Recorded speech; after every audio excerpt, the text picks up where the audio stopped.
Finally, your Denver Broncos are back. OTAs kicked off today for your Denver Broncos, and we get great news about the team that's coming back, just how uniquely situated we are to make a deep run in the playoffs. We get news about things unraveling in Buffalo, unraveling with the Cincinnati Bengals, things not that great in Chargers Kingdom as well. Just it couldn't get better than that. If you're new to the channel, I'm a diehard Denver Broncos fan named Ben. Helps me in the YouTube algorithm out a ton if you like the Broncos. If you would like and subscribe and sound off on this question, as we are launching into OTAs and finally you have offense against defense. Earlier this season, we've had some offseason activities. That's just weightlifting and running through drills. Now we finally have offense against defense. And what are the stories you want to hear? Like, what would make you run through that wall? Like, you're so excited. You're so surprised. What is it that would make you just thrilled to death? For me, I think hearing early on in OTAs that like Bo Nix and Evan Engram are going to be a lethal connection, that would make me crazy hyped. We know that early on in the season, defenses have an advantage, and our defense already is one of the best in football, which is going to be a tough hill to climb and great preparation for Bo. Like, you're going up against a top 3 defense in the NFL as a second-year player. That's going to be difficult. So I would love to hear reports out of Denver Broncos OTAs that Bo Nix and Evan Engram just look like a lethal combination. Now, one of the things that's unique and unfortunate as a Broncos fan under Sean Payton is that you're seeing less of the Denver Broncos OTAs than pretty much any team in football. Like, I feel like the Vegas Raiders have been putting out clips of Geno Smith throwing to Brock Bowers. For 3 weeks, it feels like I've seen that. I've seen Shadur Sanders on camera like 100 times, and Trevor Lawrence. Sean Payton moves in silence like the G in lasagna. And one of the first things he did and cracked down upon when he got to Denver, he said, we're going to be more silent operators, and he doesn't want the media there unless he has to have them there. You know that feeling when you have company over, like, and they finally leave and you shut the door and you can like breathe a sigh of relief? That's how Sean Payton acts towards the media. And so he takes the very minimum that he is required to allow the media in, and that's how he rolls with it. Whereas Pete Carroll and how he runs Raiders OTAs is like, hey, let them there. Let's hype this fan base even more. And then they're going to be drastically disappointed. Sean Payton doesn't want the media there until they have to be there. And so the rules in the NFL are that the media have to be at one of these first 3 practices. And so we're not going to see any clips out of OTAs or hear anything about who's there until day 3, which is going to be Thursday. But there's still plenty of talk about, because there is fantastic news about the guys who are there and practicing right now, even though we don't get to see it. So Over the Cap put out this tweet here, and I thought you could not be more excited about this team when you see this tweet. So this is a list of teams who have the most players returning. You got to remember, like, the Broncos are talking about returning 86% of their players from last year. And that's phenomenal because we made the playoffs last year, and some of those guys returning like overperformed as rookies, and we're expecting them just to take a step forward. I think this is fantastic when you consider, the 14% who weren't on our team last year. You're talking about one of the most prolific tight end catchers in the game, and almost broke an NFL record for catches with Trevor Lawrence is Evan Engram. You're adding a Pro Bowler in Dre Greenlaw. You're adding an All-Pro in Talanoa Hufanga. So our 14% of players who are coming here are like massive upgrades, and then we're bringing back 86% of the core that overperformed and shocked the NFL last year and got us to the playoffs. That's fantastic. Also great to me to see 2 other playoff teams in our division, not in this list, right? The Kansas City Chiefs and the Los Angeles Chargers aren't on the list. In fact, the Chargers are one of the teams who is returning the least amount of starters from last year. So when I talked about earlier in this week about how bad the Chargers offseason was, that's reflected in this exact tweet going out here, that they are not bringing dudes back. On top of that, I think it's fantastic news that the Denver Broncos actually, for the first time in over a decade, are actually bringing back the same quarterback and play caller in the same year. So it's not only unique for Bo Nix, who had different offensive coordinators each year dating back all the way till his senior year of high school. He's had different guys. He's going to come in. He already knows the language. There's not going to be a learning curve. He and Sean Payton already finish each other's sandwiches or sentences, and I think that's going to be just a phenomenal thing for us to be returning all of those guys and returning the best offensive line in football. And that's not me saying that. That is a Benjamin Solak here, who writes for The Ringer. He's written for ESPN, been all over the place. And he's saying there's only 2 teams in the NFL who you could say with a straight face have the best offensive line in football. One of them is your Denver Broncos.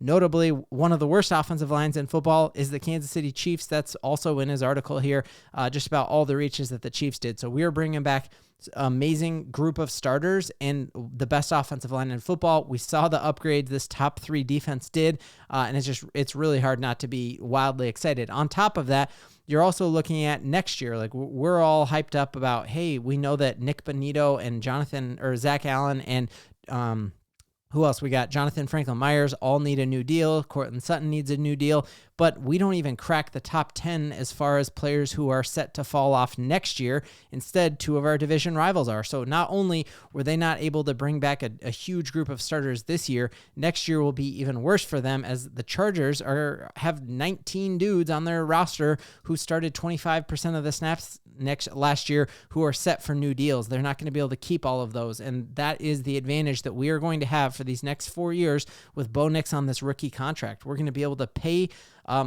just an incredible roster around him, and that is just a phenomenal thing.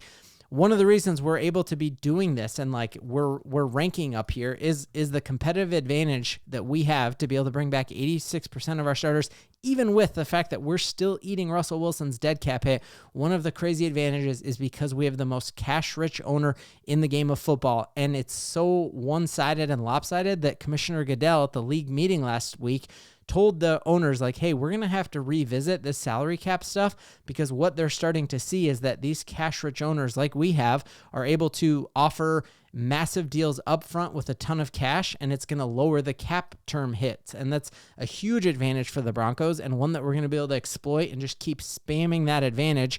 And that's why all the mess that's happening with the Cincinnati Bengals, unable to come to terms with Trey Hendrickson, kind of really nickel and diming their newest first-round draft pick. All of that is because we have a cash-rich owner. And so all the folks who are kind of hating on me for being so orange and blue and optimistic about the Denver Broncos is like, I think ownership matters. And Roger Goodell obviously does too, because he's starting to say, hey, we're going to start seeing some pretty big inequities because these owners who are super rich are able to have an advantage that others aren't, and they're able to play games. And I love that. I think it's great for us.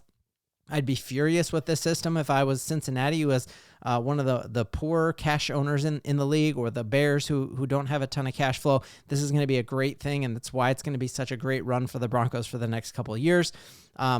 One of the storylines I'm definitely going to be watching is what's going on with Courtland Sutton's deal. We don't actually know, did Courtland Sutton attend these offseason training activities, or is he doing kind of it's not technically a holdout because these are voluntary, but man, I think if you are serious about winning the Super Bowl, you are in attendance. And I think we saw that Courtland Sutton just destroys teams when he's running deep routes and deep dig routes and is just open all the time. You're seeing right here, anyone saying Courtland Sutton isn't a wide receiver 1, this is exactly on this chart where you want to be, that he is, his separation on breaking routes is incredible, and his in breaking routes are incredible as well. So that's just a fantastic thing.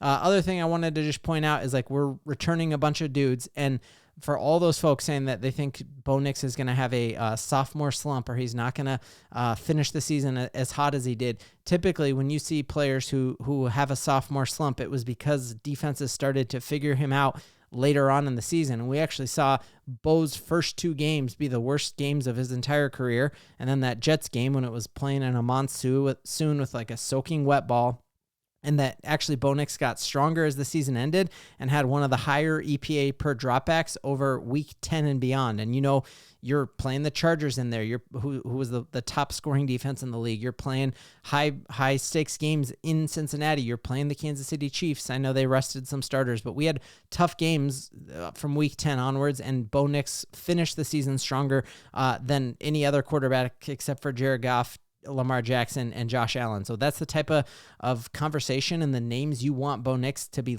lumped in with, and that's why I'm confident he is not going to have a sophomore slump, because he has continuation between the coaching staff and himself for the first time in his pro career, and the first time since dating back all the way to college, and that's great. Then we're also getting good news out of a couple teams that we're going to be vying for a playoff spot, one of them being the Buffalo Bills. They took immediately, they pounced on signing Joey Bosa to become the heir apparent there to Von Miller. You know, whatever you say about Joey Bosa being injured all the time, he's a pass rush mercenary and fantastic at that. He already strained his calf in the first OTA.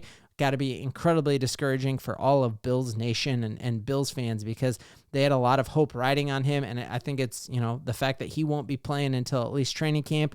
That's going to be a team we need to beat and in the playoffs, and that the road to the Super Bowl is going to go through the Buffalo Bills. On top of that, James Cook is also holding out, and I think that is a very underreported story. If James Cook forces a trade out of there, or they don't give him the money, I think that offense takes a massive step back. Josh Allen did not beat us in that playoff game. It was the running game behind James Cook. I think that's a huge part, and I think they're going to struggle in that division if they do not find a way to get him back there. So that's fantastic news. And then again, just seeing still the holdouts with both Shamar Stewart, the first-round draft pick for the Cincinnati Bengals, and Trey Hendrickson is still ongoing. It is a huge advantage to have the richest owner in sports who is able to navigate salary cap things, and it's always good news for us when our AFC opponents, who we're going to be going up against in the playoffs, are taking a step back. We're taking steps forward. Broncos, we are so back, and that's something we can all believe in. Oh, that one is lined up. Come on.